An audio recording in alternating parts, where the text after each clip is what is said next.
What y'all listening to? Limelight Highlight Podcast. I hope everybody had a very safe and sound and didn't get and nobody's hungover from Cinco de Mayo yesterday, also known as Cinco de Drinko, and it is not Mexico's Independence Day, despite what many people surprisingly believe. Quick history lesson. If you guys didn't know, and people are accusing you of stealing somebody else's culture or asking you why you celebrate Cinco de Mayo and you have no idea what it is, let me break it down for you. It's just a holiday to commemorate the Mexican army's victory over the French Empire at the Battle of Puebla. And it's surprisingly, actually, I guess it's however you take it, but it's more popularly celebrated in America than it is in Mexico. No surprise there. It has also been associated, rather than, that Mexican army's victory, more along the lines of Mexican culture, which apparently for everyone who doesn't really know Mexican culture is just tacos and beer. But it began in California and has been seen and observed every year since 1863. All right, history lesson is over. I just hope everybody had a safe holiday. Nobody got a DUI. Nobody did anything crazy.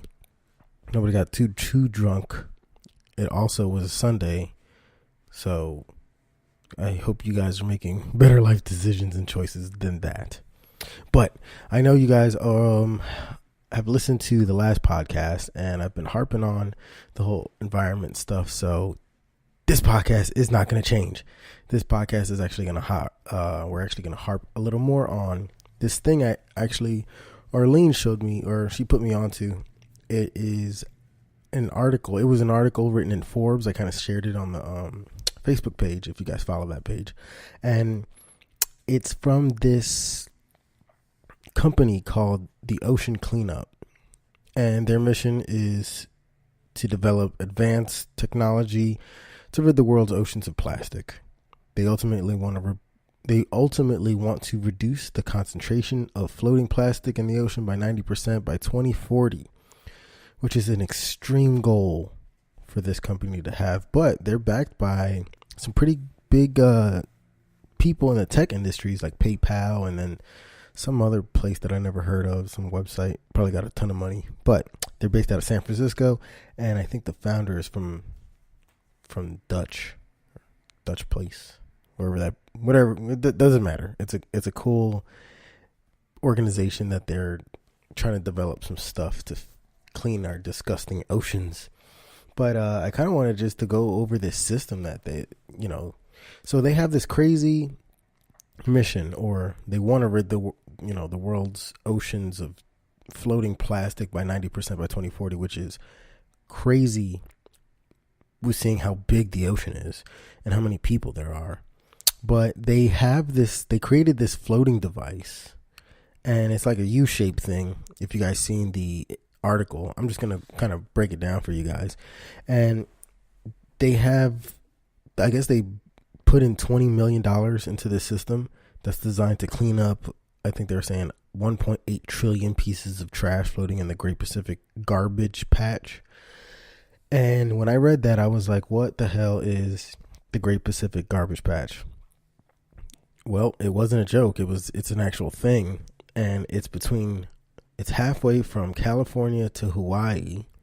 And it's so big that you can, supposedly see it from space with satellites and stuff. It's what is it? It's basically, so the way the currents in the ocean run and the waves, and I guess I forget exactly what they call it, but the way everything cycles and runs, it basically funnels into this garbage patch spot where it just swirls around kind of.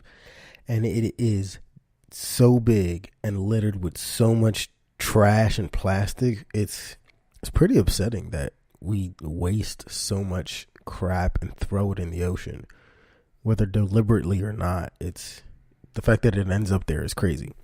But anyway, it's basically a floating boom system that creates a U shape forming like a kind of like a how can I describe it? It's a U shape, so almost like a claw, or if you ever have a string and you're tugging it on both sides. So what that does, it creates a formation that collects trash, and underneath the tubing, or the boom system is what they call it, they have a 10-foot netting, and that netting is supposedly to collect even smaller pieces of plastic and stuff like that, like fragments. And the idea behind it is the way the thing is, the way it's put. I know, like, my first question when I read that was, okay, so they're catching fish too, and they're, I don't know if that's helping, but the way that the U shape is being pushed or guided is there's two buoys at the end of each part of the boom, and it, kind of the waves kind of just push it, and it's solar panel operated. It's got a bunch of lights on it so ships can't run into it or whatever the case is. It's got a tracking system, and I guess whenever it collects enough trash, they have a team that goes out with their own kind of small buoy, and they pick up all the trash.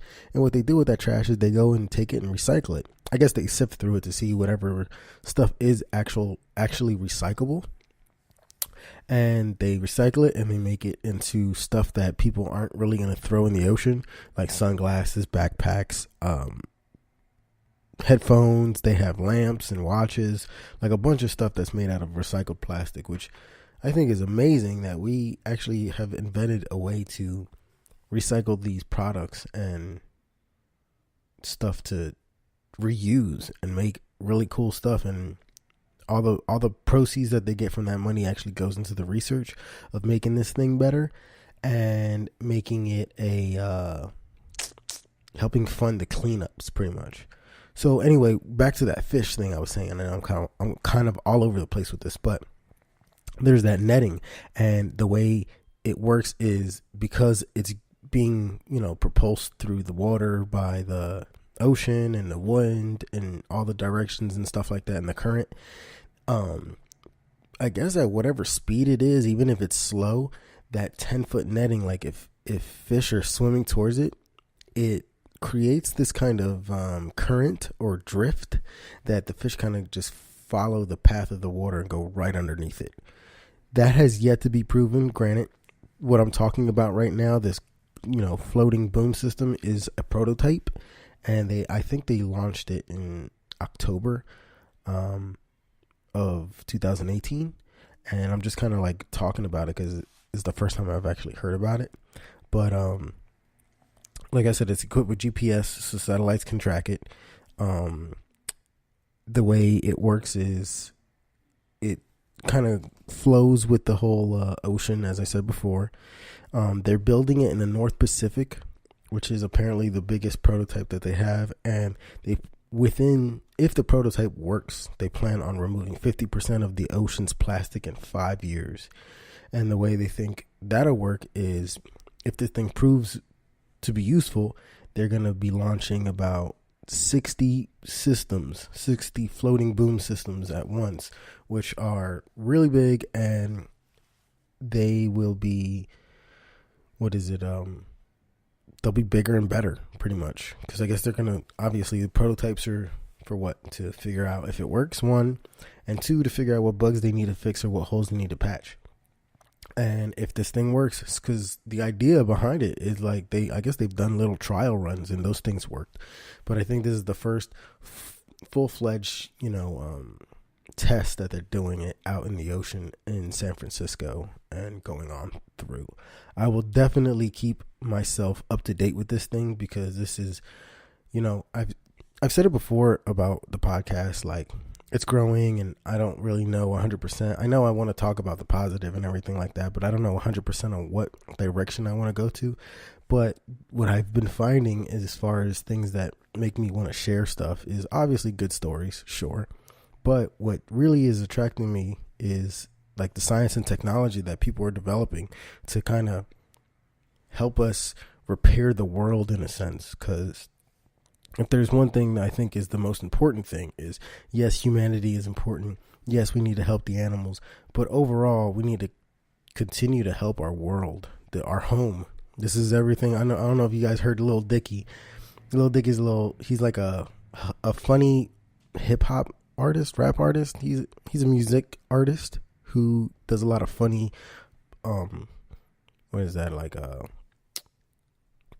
not parable. The word escapes me, but he makes funny songs that on serious situations, like people know, don't spend that cash, or save that money. So it's stuff like that. But he made one it's called Earth, I think, or The Earth, and it's basically like a little awareness video and song, and it has tons of famous musicians and artists, and they all kind of get on the song and talking about how important it is. It's real hippie-ish kind of, but it's pretty cool the way everybody got together to do that.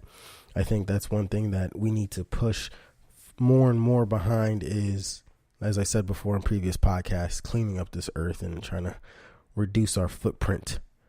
One of those ways is actually the use of one-time plastics. So for people who don't know what that is, it's like you use something that's plastic and you can't recycle it. So it ends up just being thrown in the trash, not being recycled, and then ends up in a sea turtle's nose like a straw or something. As much as people want to complain and cry about, oh, straws, it's like, it's not that big a deal. It really is. I mean, I can't harp on it enough. I talked about it on the last podcast. I won't go any deeper into it, but I think it's some of that stuff. But anyway, they plan on this company, the Ocean Cleanup, plans on having about 60 of those floating boom systems by 2021, which will also meet their goal, hopefully meet their goal by reducing 50% of the ocean's plastic. So I just thought that was really cool. The fact that they're getting rid of the plastic, they're sifting through it, they're getting rid of the stuff that that cannot be reused, and the stuff that's being recycled or that can be recycled is being recycled into everyday use stuff, items like bracelets and glasses, sunglasses. And I'm not gonna, like, a lot of people aren't gonna throw sunglasses away, especially if it says made from recycled material, because that's kind of like a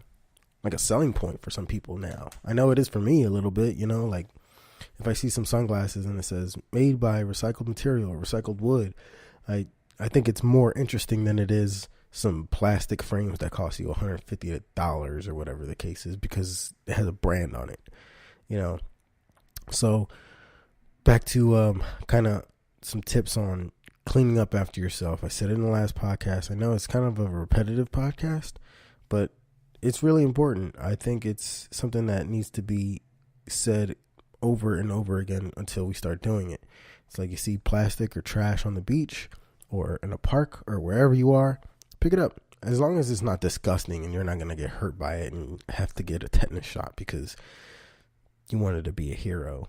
Just if it's a plastic bag, if it's a can, if it's, whatever little piece of trash, pick it up. Pick up after yourself. Don't litter. I've been driving down the highway. If anybody's ever been in California, or the listeners who are in California know that you need to take the highway for damn near every single trip you're going to take in the car, because California is literally just a bunch of highways. People are throwing huge things of garbage out of their car, like paper, like it's just wild to me that people really purposely just roll down their window and throw out a piece of trash, especially on a highway where there's tons of cars and accidents can happen and blah, blah, blah, blah, blah, a bunch of nonsense. But anyway, back to what I was saying. Clean up after yourself. Make it good.